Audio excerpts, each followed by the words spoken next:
Hey guys, Happy New Year. Today should be January 2nd. I missed an upload last Friday because of the holidays and stuff. And so I am home for the holidays. I'm usually at college, which is why I don't have my mic, which I very much miss because I think it gives me a sense of confidence when it comes to this sit down type of talking content. I kind of want to sit down and talk to you guys about 2026.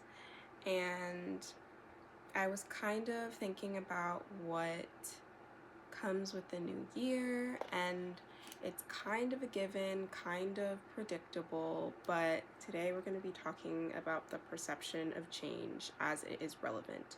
And there's a reason that this video is coming up on January 2nd instead of December 31st or January 1st, because I really want to talk about how we as a society perceive change and how that needs to change. Okay, so if you don't know me, my name's Brooklyn, and I have been wanting to do YouTube my whole life, and I've decided to just do it because why not? I'm currently a psychology major in my last year of college, and that leaves you kind of asking, what do I want to do with my life? And this is something that I want to do with my life, so that's what I'm doing, and I encourage everyone to chase their dreams, and that's kind of what we're going to be talking about today as well. So the first thing that I want to say, and a lot of these, sorry if the camera's shaking, you're on my bed and I like to move. So a lot of this stuff is going to be very kind of predictable or might feel repetitive, but sometimes you need to hear things 1,000 times in order for it to really sink in. Sometimes you need to repeatedly go over things before your brain can actually grasp it as a concept and apply it to your life. And sometimes it needs to just be rearranged or said differently for it to truly make a difference. This is a given, but I want to start off by saying you don't need the new year to start over. I think often we have a commitment to change at the beginning of the year, as though, hey, like, I'm going to be different, and because I'm going to be different, I need to start on January 1st, and I need to sustain this change or this thing that I have not been doing at all before this point until the entire year ends, and honestly just completely change who I am, and that change needs to be permanent. And I think that's just a very unrealistic expectation to set for yourself. And I think looking at the new year instead of a chance to start over, you should look at the year as an opportunity to make 1,000 mistakes, because that is what truly creates growth. I think that we underestimate our ability to change, because when the new year comes and we try and change and we fail, we are confused and we're like, why can I not sustain this change? But failure is a part of that process, and instead of failing and giving up, we should fail and get back up. You're always gonna be you, and you're always going to be wrestling with the things that you were wrestling with last year, and change does not happen overnight. When we say Happy New Year, it does not mean that it's Happy New Me. And I think that the way that we think about the new year, the way that we think about a new start, and the way we think about refreshing needs to change in order for us to truly grow, if that is our goal. We put heavy expectations on ourselves to take off running, but baby steps is progress. Like, taking little steps helps us develop the motor skills to walk, helps us develop the skills to run. And we forget about that often. We forget about the failures that lead to the success. And I want to do a whole entire video about the perception of failure, but just to talk about it for a little bit, failure is not a bad thing. Failing at something is you trying. My mom always used to say, nothing beats a trial but a failure. Like, nothing, I don't know if that's very encouraging now that I'm thinking about it. I feel like I need to take a second and figure out what that means. Okay. So basically, it's like it's to get you to move. Like, you'll never know if you don't try vibes. I don't know why I like was having like a midlife crisis. Anyway, so that's kind of what I want to talk about when it comes to change. I think it's patience, accepting that it's not going to be perfect the first time, the second time, or possibly the third time, and pushing yourself through that failure is what leads to success. We know that successful people have failed. It's impossible to be successful without any type of failure. We've all failed in our lives. And so taking off the pressure and taking away the desire to sit in shame or embarrassment is so important in order for us to become who we want to become. And you can become who you want to become. I think often we think that the validation of others is what makes someone something. I just want to challenge that thought. I want to challenge that the perception of others is what makes you successful, is what makes you something, is what makes you amazing, because I don't think that that's necessarily true.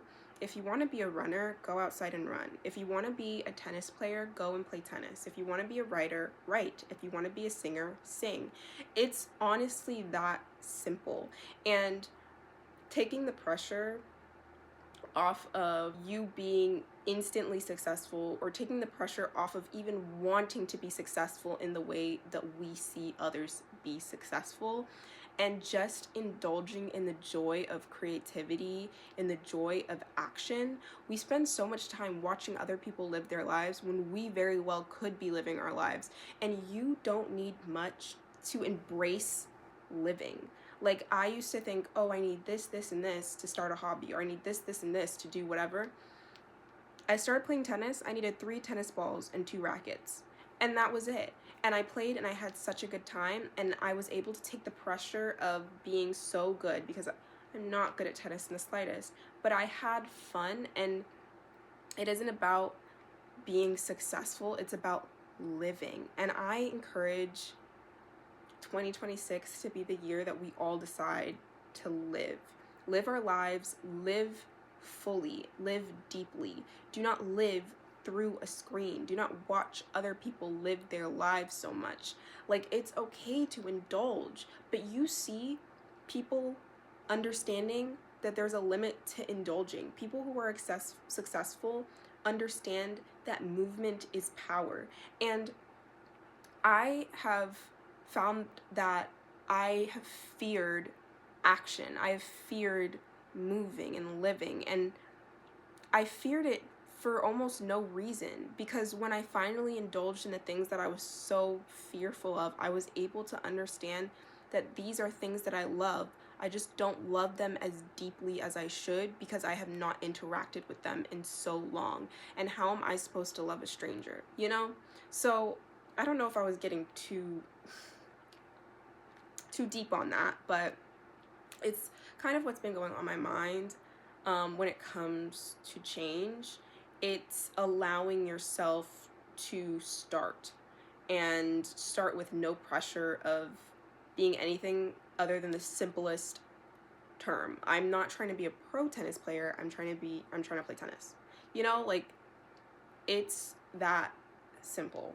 I also want to remind you guys, as we perceive other people's lives, as we hear about other people's successes and failures and struggles, I want to remind you that everyone's life is tailored to them, and everyone's struggles are tailored to them. You might see someone who's complaining about something or expressing that they're struggling with something, and in your mind you're like, I would never ever struggle with that. Like, I don't understand what it would be like to struggle with that. I would pray to be blessed with that type of struggle, like with that problem, because it seems so simple and so easy to overcome. But I do believe that everyone's struggles are tailored to them. They are struggling with it for a reason. And yes, maybe if you were in their position, it would be so simple for you to overcome, or for it to not bother you, and for you to thrive in their position. But their lives are tailored to themselves, and you need to build a life that is tailored to you, and you need to take on your struggles that are tailored to you with your head up.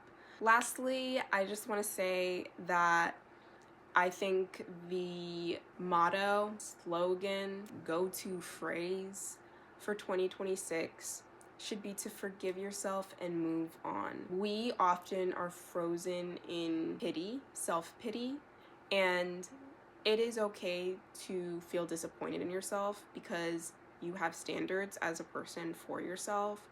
But I want to encourage you to not sit in that for too long and to not wait for a Sunday or a Monday or the first of the month to chase your dreams and to go as hard as you can. If you are constantly putting your whole chest into everything that you do, you will find that it's more fulfilling for you. And that's what it's really all about. I want to encourage you to be able to forgive yourself, to be able to challenge yourself, to be able to keep moving, because I think that that is so important this year. And are we really going to let the AI be more creative than us?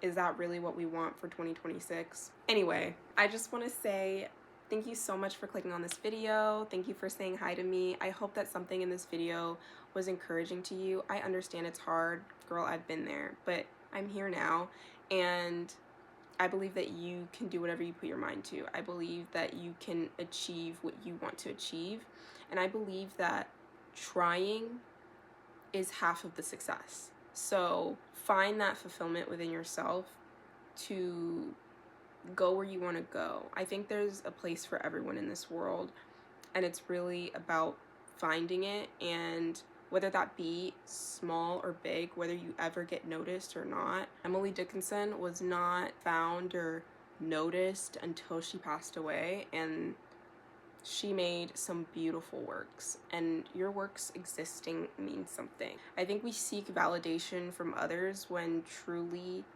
creation is a huge part of the process, and we should be able to indulge in it. So you've got this. Happy New Year. Start today. Start January 2nd and be like, hey, what can I do? Like, I really challenge you to break down the concept of a new start and take time into your own hands, because time is your friend when you're moving, not when you're stagnant. And you can enjoy life to the fullest when you challenge yourself to do things that are uncomfortable and scary. And I believe in you. I believe in us. And I think we're going to have a great year this year. So thank you so much for watching, and I'll see y'all next Friday.